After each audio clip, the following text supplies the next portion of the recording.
Usually kasi, trials are equated with sufferings. Sabi po sa Bible, sa James, the book of James, chapter 1, verses 2 to 4, "Consider it pure joy, my brothers, whenever you face trials of many kinds, because you know that the testing of your faith develops perseverance. Perseverance must finish its work so that you may be mature and complete, not lacking in anything." So kailangan pala ay tinatrato natin ang mga pagsubok na isa ring kaligayahan. Because trials make us grow, strengthen us, trials make us complete. But there is another type of trial that is not suffering, but trial that is enjoyment. Yun ang hindi ko naririnig sa mga tao pag tinatanong ko sa kanilang trial, yung enjoyment. At yan po ang pag-uusapan natin ngayon, enjoyment as trial. At ang pambagat ng ating pag-aaral, pass that other kind of trial. Pass that other kind of trial. Heavenly Father, we thank you for who you are. Salamat, Panginoon, at ang mga kapatirang ito, mga kaibigan namin ay nakarating. Kanya-kanyang istorya sa pagparito, kanya-kanyang mga balakid, kanya-kanyang sakripisyo. Panginoon, lahat po ng nahirapan, nagkaroon ng sacrifice coming here, hinihiling ko po sa inyo, palitan nyo ng kagalakan. Punuin nyo ng pagpapala. Honor the intention of your people for coming here today. We want to fellowship with each other, but above all, we like to fellowship with you. Nawa, Panginoon, ay puspusin niyo po kami ng inyong espiritu. Huwag kaming aalis sa dakong ito na hindi niyo po kami nakausap, hindi niyo po kami napagaling, hindi niyo kami naturuan, hindi niyo kami naituwid. Mangusap po kayong may kapangyarihan. Tinig niyong nais aming marinig. Use your servant only as your instrument. But be our speaker, O God. We recognize no other God but you, O God of Isaac, God of Moses, God of Abraham. So we reject any other God. We reject any other message from any other person or personality. But we want you, Father, to speak to us. Holy Spirit, enable us. Empower us to hear, to understand, and to become like Jesus. Father, take over. We are your people. We reject and rebuke all presence of evil, all work and plans of evil against this holy assembly. We reject in Jesus' mighty name. And we ask you to do your will. Let your will be done. We're confident, Father, that you hear as we ask in Jesus' mighty name. Pass that other kind of trial. And that other kind of trial is enjoyment. I'm going to talk about 8 enjoyments, 8 nice things, 8 roses that can become thorns, 8 blessings that can become curses, 8 enjoyments that can become trials. One of that, a trial that we should pass, is a trial of beauty and good looks. Tingnan ninyo yung katabi nyo. Siya kaya ang pinag-uusapan natin. Beauty and good looks. Tulad na lamang ni Joseph. Si Joseph the dreamer. Sabi sa Biblia, ay siya magandang lalaki. Sumabit suloy siya sa gulo. Pinagtangkaan siya at pinagnasaan ng babae niyang amo, asawa ng kanyang tunay na amo na si Potiphar. Genesis 39 verse 6 up to 7. Now Joseph was well built and handsome. And after a while, his master's wife took notice of Joseph and said, "Come to bed with me." At syempre dahil si Joseph po ay makadiyos, siya'y disente, may paggalang sa kanyang among lalaki, di niya kailanman pinagbigyan ang mga panunukso ng babaeng ito. At ang babae ito naman cannot take rejection well. So what did she do? One day, she cried rape. Nung di siya pansinin, isinumbong niya at pinagbintangan niya na balak daw siyang gahasain ni Joseph. Because of that, Joseph went to jail. And another story deserves another telling. But the point is, kung ito ba naman si Joseph ay hindi may itsura, hindi sana napagnasaan. Kumisan po, blessing yung hindi ka masyadong maganda. Di ka nare-rape. Blessing yung hindi ka masyadong magandang lalaki. Walang masyadong nang aakit sa'yo. Malaki pong pagsubok na maging maganda. At maraming tao, hindi nila na ipapasa ang pagsubok. Kinakain sila ng kagandahan, nagiging palalo, nagiging mayabang, o kaya nagkakasala dahil dumadaling magkasala sa dami ng nang-aalok. Kaya mabuti kumisan yung di na naaalok pa. Napipilitan ka maging banal. At least kahit pilit, banal pa rin. Kesa sa napakarami namang pagkakataon. Alam niyo yung magaganda, maraming choices eh. At kumisan yung choices, parang sumpa. Habang dumadami, mas nakakalito. Kaya yung mga temptress, mga tempter, usually magaganda rin ang itsura. Dahil hindi ka naman maaakit kundi sila maganda. Kaya ang sabi ng Romans 6:13, do not offer parts of your body to sin as instruments of wickedness, but rather offer yourselves to God as those who have been brought from death to life, and offer the parts of your body to Him as instruments of righteousness. Yan ang sinasabi. So good-looking people, mag-ingat. At meron pa po ako isang ipakikiusap. Good-looking people, be kind to others. Huwag na kayong sobra pang magpaganda at mangakit. Maawa naman kayo sa magnanasa sa inyo. Tapos di nyo naman pagbibigyan. Di ba't kawawa? Lalo mga kababaihan na sobrang kaakit-akit ang mga itsura. Tapos ang dami nyong pinahirapan ng loob. Lahat ng makakita sa inyo ay kulang-kulang na lang mawala sa sarili. Mga driver na halos bumangga. Kawawa naman. Mga magaganda, mahabag kayo sa magagandahan sa inyo. Kaya kumisan may wisdom yung mga Arabo, sinusukloban ng tunote nila ng tela. Mata lang ang ipinapakita. Sobra ka na naman kung pati sa mata, inaakit ka pa.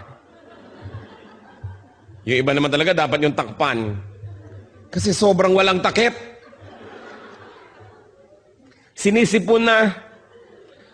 Nagkakaroon na ng pulmonya, ayaw pang takpan ng katawan. So, maawa kayo. Maawa kayo sa magnanasa, na mabibigo lang naman. Maawa kayo sa maiinggit. Malaking pananagutan ang maging maganda. Beauty is from God, and it must glorify God. Beauty must never be surrendered at the feet of Satan to be his instrument. Pero tingnan ninyo, napakaraming magagandang tao, kasangkapan ng kasamaan. Ang kagandahan ay ginagamit sa pang-aakit ng asawa ng may asawa. Sa pagmamali ng kaisipan ng maraming makakakita. It's sad that a beautiful thing and that beauty can be a curse. So, watch out, beautiful. Watch out, handsome. Sabihin nyo nga sa katabi nyo yun. Watch out, beautiful. Watch out, handsome. Another trial, which sa biglang tingin is a blessing but can become a curse also, is health. Health? Pastor Ed, hindi ba kayo nagkakamali? Health can be a curse? Yes. Because healthy people have so many options and choices of what to do. Katulad ng sobrang maliliksi ang mga paa, kumisan ka dadaling maghabol ng kasalanan at pumunta sa mga lugar ng kasalanan, kung yan ba naman yung nakapako sa kama at di makabangon, nagiging banal. You know, the body can do so much when you're healthy. That's why, when you are healthy, first you thank God, and then you watch that you don't allow your health to become an entry point of evil.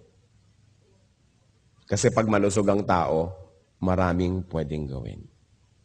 At saka marami rin pwedeng makigawa sa kanya. Kasi kung ikaw ba sumusukan ng dugo, ay wala nang may gustong lumapit sa iyo kumisan. Malayo ka sa temptation. Pero kung lusog-lusog mo, maraming gusto na dumikit-dikit at lumapit-lapit sa iyo. Kaya ang katawan natin, mas malusog, mas ginagawa nating alipin ng kabutihan. Sabi ni Paul sa 1 Corinthians 9:27, no, I beat my body and make it my slave. You know, if you don't make your body your slave, it will be your master. Yung katawan ng tao, pag hindi yan sinupil, pag hindi yan kinontrol, yan ang magiging amo nyo. At pag ang katawan ng tao naging amo, mapapahamak ang ating kaluluwa. Kasi walang gustong gawin ng katawan, kundi katamaran, kasalanan, luho, sarap. Kawawa ang kaluluwa ng tao na yung katawan niya ang naghahari sa kanyang buhay. Kaya ang sabi ni Paul, binubugbog ko tong katawan ko na to, pinupukpok ko to, pinipilipit ko to, at ginagawa ko siyang alipin ko, sumusunod sa kagustuhan ng aking espiritu. At yan ang dapat mangyari. Kaakibat po't kasama ng health, trial din yung long life. It's a blessing to have a long life, but long life can also be a curse. Long life can also be a trial. Tingnan nyo ang napakarami nating hinahanga ang mga bayani, maaaga kasing namatay. Si Rizal, si Bonifacio, sila Magsaysay, palibas at maaagang namatay, hindi nagkaroon ng maraming pagkakataong magkamali. Habang humahaba ang buhay, dumadami ang pagkakataon mong magkamali. Of course, dumadami rin ang pagkakataon mong gumawa ng mabuti. Kaya ang sinasabi natin, blessing yan, pero pwede rin niya maging sumpa. Tingnan niyo sa Don Emilio Aguinaldo, sa haba ng buhay, napakaraming naging controversies tuloy na nasangkutan. Sumama sa politika, natalo, kung anong pinagagawa. Ang haba kasi ng buhay. Yung napakaagang nangamatay, nagmumukha tuloy yung mga perfect or nearly perfect because they did not have much opportunity to make mistakes. So, watch out, you health buff. Kung ang lusog-lusog mo, mahaba ang iyong buhay, humihingi ka sa Diyos sa mahabang buhay, gusto mong pahabain, mag-ingat-ingat ka. Sapagkat bawat buhay at bawat araw na ipinahiram ng Panginoon ay gustong agawin din ni Satan. Eh kung si Hitler namatay nung 11 anyos, di ibang-iba sana ang history ng mundo. Eh humaba. Eh kung naging 90 siya, can you imagine kung anong pwede mangyari? Ang buhay, trial yan. At kasama din ang health, isang trial, hindi lang yung long life, kundi youth. Yung pagiging bata, yung kabataan, isang malaking trial. Why?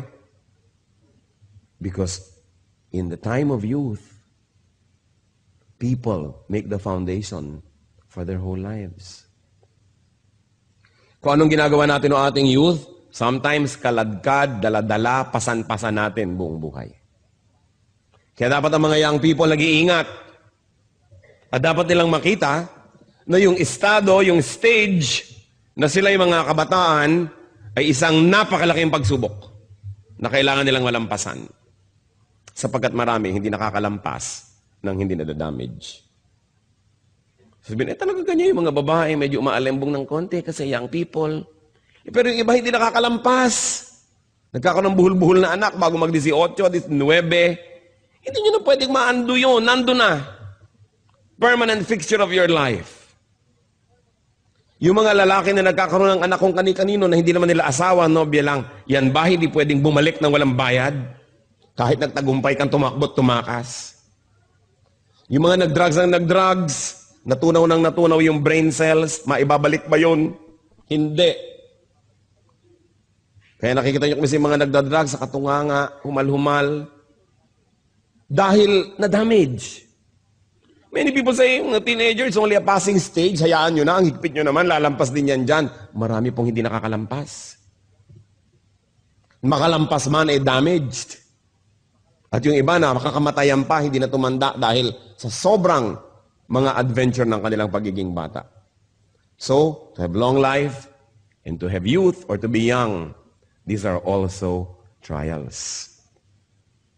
Kaya sabi ng pinakamatalinong taong naglakad sa balat ng lupa, si Solomon, sabi niya sa Ecclesiastes 11, verse 9, "Be happy, young man, while you are young, and let your heart give you joy in the days of your youth. Follow the ways of your heart, and whatever your eyes see. But know that for all these things, God will bring you to judgment." Sige, sundin mong gusto mo, gawin mong gusto mo. Total ang lusog-lusog mo, wala ka pang mga sakit sa bato, wala ka pang gallstone, wala ka pang mga renal stone, wala ka pang kung ano-anong stones. Wala ka pang rheuma, wala ka pang mga kung ano-anong sakit ng tuhod at kasukasuan. Kaya akala mo, iyo ang buhay, sige gawin mo. Kaya lang, sabi niya ganun, huwag mo kakalimutan, may araw ng pagtutuos.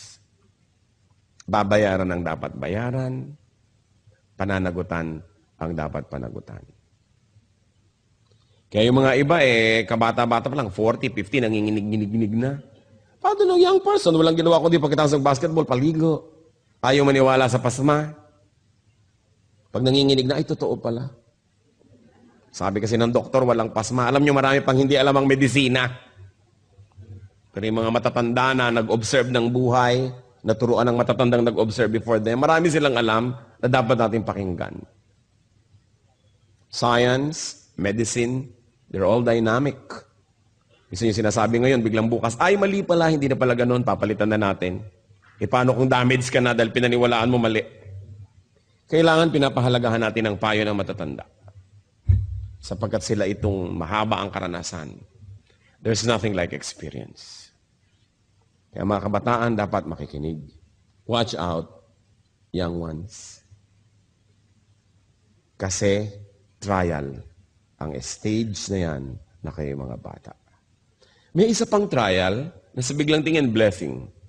Work, business, livelihood. Itong mga bagay po na ito, trabaho, negosyo, hanap buhay, isang malaking pagsubok. Marami mga tao, pag walang trabaho, lagi nasa church. Ang banal, dasal lang dasal. Pastor, pag-pray nyo naman po magkatrabaho ako. Nung nagkaroon, di mo na makita anino. Nalayo. Dahil natupad ang mga inimithi. Sobrang naging busy. Nawala. So sila, malapit lang sa church, naglilingkod lang sa Diyos, habang walang ibang magawa. Pero oras nagkaroon na, wala na sila. Nagiging sumpa ang dapat sana ay pagpapala na trabaho o negosyo. Sa Biblia po, ang Panginoong Diyos ay nirepresent ng isang hari sa isang istorya. Naghain siya ng napakaraming pagkain, ipinatawag ang mga tao. Of course, this is parallel to salvation. Gusto ni Lord pa-save ang mga tao, papakainin niya ng food for the soul and for the spirit. Pero ang daming tumanggi. Matthew 22, verses 2 to 5, actually verse 2, and you can go on reading on your own up to 5. Sabi, but they paid no attention and went off. One to his field, another to his business. Hindi nila pinakinggan ng imbitasyon. Busy kasi sila eh. It's a blessing to be busy. But it can also be a curse. Especially when you are too busy for God and for God's work. So watch out, you workhorse. Yung sobra kayo magtrabaho, wala nang lugar ang Diyos, sarili na lang, income, hanap buhay, climbing up the corporate ladder, this dog-eat-dog thing, watch out. There's another area of trial, and that is wealth. Ang kayamanan, napakalaking pagsubok. Malaking pagsubok ang maging mahirap, pero napakalaki rin pagsubok ang maging mayaman. At kung sa akin ay papipiliin, mas mahirap dalhin ang pagsubok ng pagiging mayaman kaysa ng pagiging mahirap. Because it's terrible when you can afford your vices.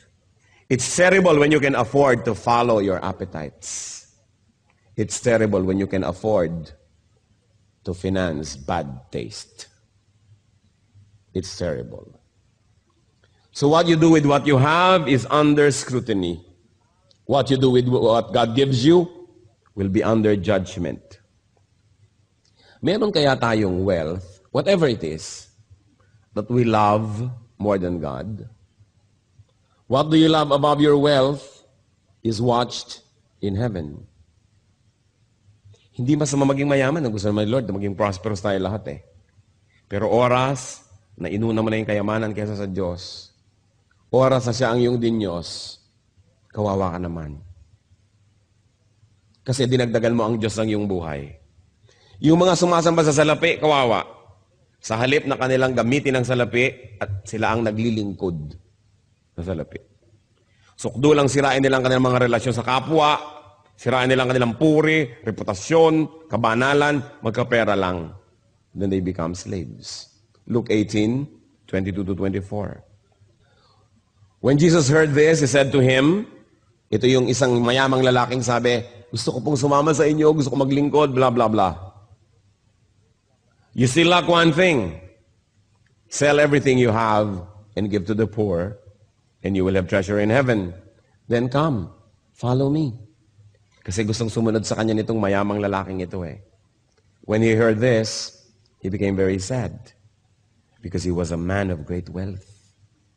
Jesus looked at him and said, how hard it is for the rich to enter the kingdom of God. Of course, I like to add that it is also hard for the poor to enter the kingdom of God. Hindi na dadaan sa mayaman o mahirap yan. Kaya lang mas madaling malito, mas madaling malasing yung may kayamanan kaysa dun sa wala. Kaya nakita nyo, dasal ng dasal yung tao. Siguro walang pera. Pag walang pera tao, dasal ng dasal eh. Subukan nyo pag marami ng pera, kung madadasalin pa. Doon, nagkakaroon ng pagsubok. Dasal ng dasal, siguro may sakit. Dahil bihira naman taong malusog, ang paladasal. Dasal ng dasal, siguro nanganganib ang buhay. Kasi bihirang taong secure ang naaalala magdasal. Dasal ng dasal si Mrs. Naku, siguro may ginagawang milagro si Mister. Dahil bihira namang Mrs. na masayang-masaya sa kanyang Mister, ang madadasalin. Karamihan ng mga madadasalin, wala na kasing mapuntahan, pumupunta na tuloy sa Diyos. Kaya kumisan, nagiging pagpapala ang problema. Kasi lumalapit tayo sa Diyos. Pero imagine niyo kung gaano kalaking pagpapala yung malusog ka, masaya ka, kontento ka, masagana ang iyong buhay. Tapos madadasalin ka pa rin, malapit ka pa rin sa Diyos. Bakit ka ngayon mawawala ng magagandang bagay na yun? Bakit ka paglalaroan ng tadhana, samantalang malapit ka sa Diyos? Liban na lang you're under trial like Job, na ibinalik naman lahat ng Diyos, dinoble pa. Kaya alam nyo, yung magkaroon ng maraming pera, napakalaking pagsubok. Subukan ninyong lapitan yung taong hirap na hirap sa buhay. Ilapit nyo ang Panginoon, mas madali siyang magdasal. Mas madali siyang makinig, mas madali siyang manampalataya. Subukan yung ilapit yung salita ng Diyos sa taong masagana, malusog, okay ang buhay, ang hirap sabihan. Sasabihin, kung mali ang ginagawa ko, bakit ako nagtatagumpay? Bakit pa ako magbabago? Baka maiba yung feng shui ng buhay ko, malasim pa ako. Samantalang ngayon, sinuswerte naman ako sa buhay. Kaya mahirap pong kausapin yung matagumpay. Liban na lang kung yung matagumpay na yon, ang kanyang puso nasa tamang lugar, kinikilala niya na ang lahat ng tagumpay niya, bigay lang ng Diyos, hindi dahil magaling siya, hindi dahil deserved niya, then dumadaling kausap. Yung maging masagana sa buhay, malaking pagsubok yan. Blessing yan. Pero pag hindi natin nahawakan ng tama, nagiging parang sumpa. Wealth also brings so much worry. Sa bagay, nakaka-worry rin naman yung poverty. Pero yung poverty naman, wala ka masyadong choice. Sumisimple. Pag marami kang pera, kaya mong limang kerida, ibahay lahat, dumadali. Dumadali ang pagbili ng mga bisyo. Dumadali. Lumalakas ang loob maghiwa-hiwalay yung mga tao kasi kaya naman nila maghiwa-hiwalay eh. Kasi alam niyo, may mga tao naman, hindi naman dahil nagmamahalan kaya magkakasama because there's interdependence, hindi sila mabubuhay economically na magkakahiwalay. And in that case, poverty helps to keep them together. Until they evolve or they develop in their thinking that they will be having greater and deeper reasons for sticking together. But for a while, it helps that they need each other. Kaya nga po, malalaman mo lang ang taong tunay na magalang, tunay na polite, pagka mayaman, pagka merong kaya sa buhay. Kasi yung mahirap, wala namang choice yung kundi maging magalang eh. May choice ba? Empleyado ka, good morning po. Diba? Dadaan ka sa mga nag-uusap, yukong-yuko ka. Ang galang-galang mo. Ayaw mong tawagan siya ng oras ng siesta. Ang galang mo, kasi baka nasa ilalim ka ng kapangyarihan niya. Pero oras na ikaw na yung makapangyarihan. Oras na ikaw na yung may pera. At magalang ka pa. At hindi mo na kailangan ng tulong nila, pero magalang ka pa. Yun lang nakakatalong nalalaman, magalang nga siya. Because many people are forced by circumstance to be nice. But when you don't need people, when you are independent economically, in fact, when they are dependent on you and you're still nice, then that's your true character. Kaya po yung magkapera, magkaroon ng kapangyarihan, napakalaking pagsubok at konti lang ang pumapasa. Kasi kadalasan, pag mataas na yung rango mo, wala nang sisita sa'yo kung ano na nang pinagkagagawa mo. Kasi wala nang sisita sa'yo. Kaya marapat ibalik ka uli sa mababang rango para ka tumino. It is a great trial to have power. It's a great trial to have wealth. Because you can do what you want. And when you're able to do what you want without having to submit to anybody, that's when your true character shows. Mahalaga. Isip-isipin natin. So watch out. Let's see. Tingnan nyo nga katabi nyo kung mukhang mayaman. Baka nagpapanggap lang siya para wag niyong dukutan. Pero mayaman pala. Yung mariwasa ka sa buhay, may kaya ka, trial yan. Then, another trial is knowledge. Knowing is a burden. Knowing more is a heavier burden. Kaya sabi ni Solomon sa Ecclesiastes 1:13-14, I devoted myself to study and to explore by wisdom all that is done under heaven. What a heavy burden God has laid on men. I have seen all things that are done under the sun. All of them are meaningless, a chasing after the wind. And in other parts of Ecclesiastes, Solomon says, the more you know, the lonelier you get.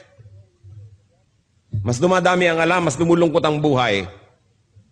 Subukan nyo na malaman ang lahat ng sinasabi ng kapwa nyo tungkol sa inyo behind your back, lulungkot kayo. Mabuti pang di mo na alam. Subukan yung malaman ng maraming bagay na mabawasan ng kaligayahan. So the more knowledge, the more trials. Kaya yung mga rumurunong ng konti, nakapag biology 4 lang, ipinagpipilitan ng galing tayo sa unggoy, yan ang napala sa pagiging marunong. Little knowledge can be dangerous. That's why atheist scientists, atheist philosophers are in danger. What we know is little. What we do not know is immense. O yung taong hindi tiyak, therefore akala niya hindi niya alam. Ang nanganganib, yung mga taong nagdudunong-dunungan. Yung mga natututo, nalalagay sa panganib, napapahamak, kung ang karunungan na ito, hindi na isusuko sa Panginoon. Kita ninyo, dahil sa karunungan ng tao, akala na nag-i-improve tayo, wow, pagaling ng pagaling ang tao, pagaling ng pagaling ang mga armas na nagagawa. Mabuti pa nung araw, pukpukan lang ng bato, buhusan ng kumukulong tubig ang mga gera. Papaltos-paltosan ka lang. Ngayon, napaka-high-tech ng gera, ang daming namamatay agad. Dahil sa runong. Knowledge can be a curse. So watch out, nerd. Mukha bang marunong ang katabi nyo? Tingnan nyo nga, mukha bang marunong? So mukhang marunong ito. Ano yung basis natin dyan? Another trial, of course, is zest. Sigla. Love for life. Love for your vocation. Sigla. Yung meron tayong passion. Actually, maganda yan. Pero trial yan. Dahil kung saan ninyo yan i-dedicate, doon kayo mapupunta. Sabi sa Matthew 10:39, whoever finds his life will lose it. But whoever loses his life for my sake will find it. So para nasan yung zest ninyo ba? In finding God or in finding other things? What causes do you pursue? What causes do you live for? Make sure the things you live for are worth dying for. And the things you die for are worth living for. Kaya dapat pag-ingat-ingatan natin yung sigla kasi kumisan kung saan-saan napupunta. Pang-pito po na trial sa buhay, good relations. Yung meron kayong mga mapagmahal at minamahal na mga magulang, mga anak, mga asawa, kaibigan, etc., etc. Akala natin ito is lagi nalang good sa atin. They can be trials. Our loves, our affections, our involvements. Pag iniisip ko itong si Abraham, bakit matapos na manalangin ng kay haba-habang panahon na magkaanak, nung nagkaanak, sabi ni Lord, paki-offer mo nga sa akin yang si Isaac. Is it possible na dahil sa pananabik niya na magkaroon ng anak, ay namagita na yung anak niya sa kanya at sa Diyos? Possible kaya? Kaya gusto ni Lord ma-prove ni Abraham. Kay Abraham mismo, sasabihin niya na number 1 pa rin ang Diyos. Kaya sinabi, i-offer mo. At nung nagkaroon siya ng lakas ng loob at katawan na gawin yon, hindi naman ipinatuloy ng Diyos. Kasi napatunayan, hindi naman pala susubayin ni Abraham ang Diyos dahil sa anak. Therefore, pinayagan niya na yung anak, ma-maintain. Kung ipinagkait kaya ni Abraham si Isaac at hindi niya ini-offer, paano kaya kukunin ng Panginoon niya at saan paraan? We don't know because the story did not happen that way. Abraham obeyed God. Gaano karami sa inyo ang susunod sa Diyos kung ang pagsunod nangangahulugan ng pagputol ng relasyon nyo sa kapwa-tao? Halimbawa sinasabi, layuan mo yang si Bigote. Lalayuan mo ba? Asawa yan ng iba, huwag mo yang samahan. Diyos ko po, paano ako mabubuhay nang wala siya? Kaya kay Bigote, kahon, bayong, kung ano man yun. Siya pa rin. Kaya maraming taong hindi nakakalapit sa Diyos kasi inuuna nila kapwa-tao. Kasi naranasang umibig, nakatikim magmahal at mamahal na addict. Kaya never mind my kaluluwa, never mind my kabanalan, ang mahalaga sa akin, kapwa-tao lamang. Kaya yan pong magmahal at mahalin, malaking trial yan. Kasi laging nanganganib na magkaroon ng kaagaw ang Diyos. Sabi pa naman niya, I tolerate no rivals. Love the Lord your God with all your heart and with all your soul and with all your mind. Kaya sabi sa Matthew 10:37, anyone who loves his father and mother more than me is not worthy of me. Anyone who loves his son or daughter more than me is not worthy of me. Ang tagal, pinroblema ko yung verse na yan. Sino sa inyo naman problema sa verse na yan? Raise your hands. Sige pa, aminin nyo na. Kakaproblema, no? Sabi ko, bakit naman ganyan ang Diyos? Napaka-egocentric. Gusto nilang lagi siya number 1. Pati ba naman sa nanay ko, mauna pa siya. Kung meron ako anak, may asawa ko, mauna pa siya. Tapos una siya sa lahat. Di lahat ng tao, siya na lang yung number 1. Bakit naman? Na-share ko na sa marami to. Payagan nyo kung ulitin ko sa inyo dahil baka hindi ko pa na-share sa inyo. Dahil nagkaroon ako ng peace sa verse na ito. At alam nyo kung paano, sa hinaba-haba ng pakipagbuno ko sa verse na ito. Napagtanto ko, I'm sure it came from the Lord, na kung sino ang mahal nyo, yun ang makakasakit sa inyo. Kaya ka ba naman saktan ni Aling Eyapang doon sa may kanto? Hindi siguro, maliban na lang hinampas ka niya. Pero niya kaya saktan ang puso mo, tulad ng magiging sakit kung iniwan ka na asawa mo. Pinagtaksilan ka ng nobyo mo, sinumpa ka ng magulang mo, iniwan ka ng anak mo. Ang sakit. Kasi yung mahal mo, ang makakasakit sa'yo. Mas mahal mo, mas kaya kang saktan. Ngayon, kung nagmamahal ka ng tao, humanda-handa ka masaktan. Kasi, iiwan ka niyan. Maaaring pagtaksilan ka dahil siya naging marupok. O maaaring pagtaksilan ka dahil basta ayaw na niya sa'yo. O ang tapat-tapat niya, ang buti-buti, namatay. Di wala rin. Mawawala rin. Kawawa naman ang taong sobrang nagmamahal sa kapwa. Humanda kang lumuha. Kaya ang sabi ng Panginoon, unahin niyo ako. Ako ang gawin yung number 1 love. Kasi hindi naman siya mamamatay. Hindi lagi siyang nandyan. Hindi ka naman niya pagtataksilan dahil siya matapat. Hindi ka naman niya iiwan because He fills heaven and earth with His glory and with His presence. Hindi ka niya dadayain, hindi ka niya pagsisinungalingan. Tutulungan ka pa niya, sasamahan ka niya. Kaya sabi niya, pag akong mahal niyo, wala kayong kalugi-lugi. Paano ho, Diyos ko, ang bigote? O, di gawin mong number 2, number 3 sa iyong buhay. Pagtaksilan ka, mawala siya sa'yo, dahil ako pa rin ang number 1, nasaktan ka, pero konti lang. Kasi pag yung number 1 sa buhay mo ang nawala, sabi mo ba, Crispin, Basilio. Kasi nawala yung number 1 eh. May problema pa kayo sa verse na ito? Na-solve na? Sining na-solve na ang problema? Gusto ng Diyos, number 1 tayo. Number 1 siya sa buhay natin kasi gusto niya tayong alagaan. Di ba? Sino sa inyo mga magulang? Di ba pag may nanliligaw sa anak nyo, kinakabahan kayo? Baka paluhain tong anak ko? Ano ba itong nanliligaw sa kanya? Laki ng hikaw. Malaki pa sa hikaw ng daughter ko ang hikaw mo, iho. Nakakatiyak ka bang matutuwa ang anak ko sa piling mo? Tapos ang grade mo, puro pasang awa. Kawawa naman ang anak ko. Hindi ba't kuminsan kung pwede lang ibulsa yung anak nyo, yung paligawan? Dahil ayaw nyo masaktan. Hindi dahil gusto nyo siyang sadistahin. Kasi parang kitang-kita nyo na, anak, masasaktan ka. Tapos nung nakikita mo na hindi ka na sinusunod dahil susunod-sunod sa nobyo, hindi na sinusunod na yung mga patakaran, nagsisinungaling na sa'yo, eto na nga, number 1 na yung nobyo, hindi na ako.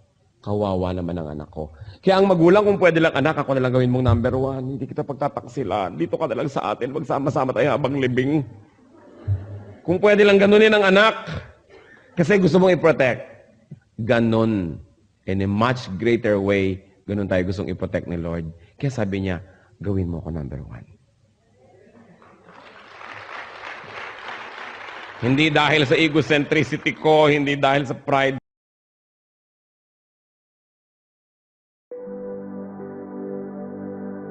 Heart-pounding drums, sinful ignite. Classical flourishes, paint a vibrant light. Indie rock guitars scream with pure delight. Let's break the mold, this is our electric night. Neon dreamscapes bathed in stardust glow. Boundaries blurring, a genre overflow. Lost in the rhythm, where possibilities flow. The symphony of chaos sets our spirits aglow. We're electric rebels, defying the norm. Breaking the chains in a sonic storm. Scented with whispers, morph into a battle cry. This is our revolution, soaring to the sky.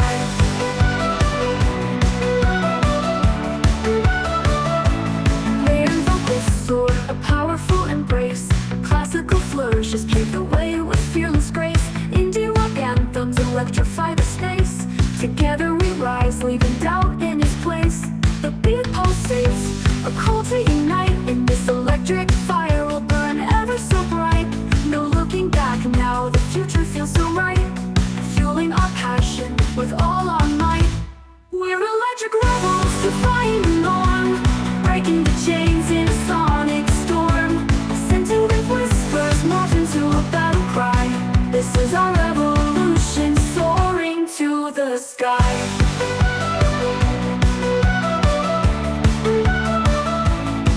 Can hold us, no limits can bind.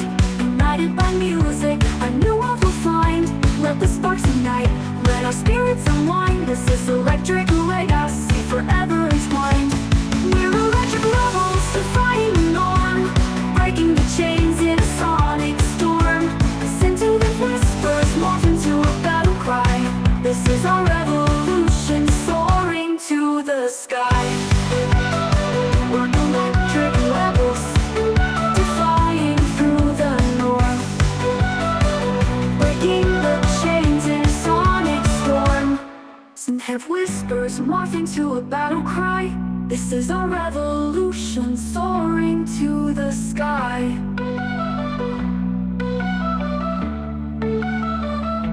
Electric dreams take flight, soaring through the night. A genre-bending anthem, forever shining bright. night.